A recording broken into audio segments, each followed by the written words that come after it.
dalam melakukan telaah kritis, sangat penting untuk melihat desain studi atau desain penelitian. Kita mengetahui bahwa kekuatan dari desain mempengaruhi validitas dari penelitian. Oleh sebab itu, kita juga harus mengetahui hierarki dari desain penelitian. Yang paling tinggi hierarkinya adalah systematic reviews atau meta-analisis. Yang kedua, yang disebut dengan randomized control trial. Yang ketiga, cohort study. Lalu patient control study atau case control study. Selanjutnya yang paling rendah adalah patient series atau case series dan case report. Tentu ini bisa diterima apabila memang kasusnya sangat jarang.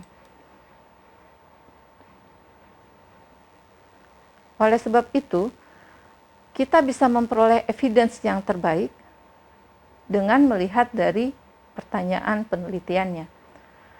Kita bisa memilih evidence terbaik tergantung dari pertanyaan penelitian kita atau pertanyaan PICO kita.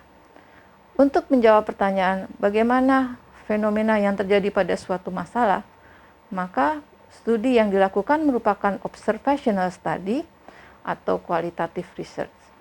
Kalau kita sudah berbicara mengenai frekuensi masalah dalam clinical practice, maka kita bisa menjawabnya dengan pertanyaan penelitian itu dengan cross-sectional, dengan random atau consecutive sample.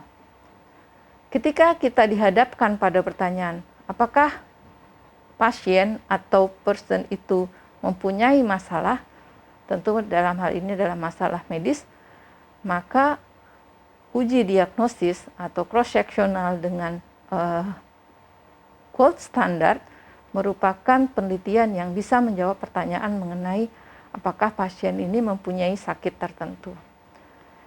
Ketika kita ingin mengetahui bagaimana seseorang itu setelah terkena penyakit, maka kita akan mengujinya dengan prognostic study yang paling baik dijawab dengan penelitian kohort. Dan bagaimana kita mengatasi masalah medis? Tentu jawabannya adalah interventional study atau clinical trial. Yang paling baik adalah randomized control trial. Sehingga pertanyaan yang berbeda-beda, maka dijawab dengan desain penelitian sesuai dengan pertanyaan tersebut.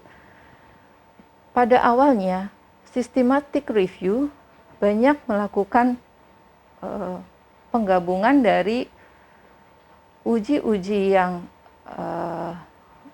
primer terhadap suatu clinical trial atau original study dari clinical trial. Akan tetapi belakangan tidak hanya clinical trial atau interventional study yang dibuat systematic review-nya atau meta-analisisnya.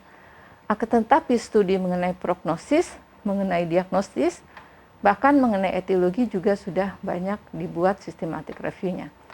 Oleh sebab itu, jika ketika mengumpulkan evidence atau artikel-artikel, maka jika kita menemukan systematic review, itu lebih baik daripada kita hanya melihat satu original artikel. Ini adalah piramida dari hierarki yang menunjukkan bahwa di puncaknya itu adalah merupakan studi desain penelitian yang hierarkinya paling tinggi. Di sini kita melihat bahwa paling tinggi hierarki dari penelitian itu adalah apabila kita mendapati Cochrane systematic review dan systematic review yang lainnya dan meta-analisis. Disinilah merupakan artikel yang paling tinggi validitasnya. Kemudian kita melihat bahwa ini menunjukkan bahwa semakin tinggi hierarki dari suatu penelitian yang ditulis artikelnya, maka kemungkinan waktu yang diperlukan untuk melakukan telaah kritis itu juga semakin tinggi, ya.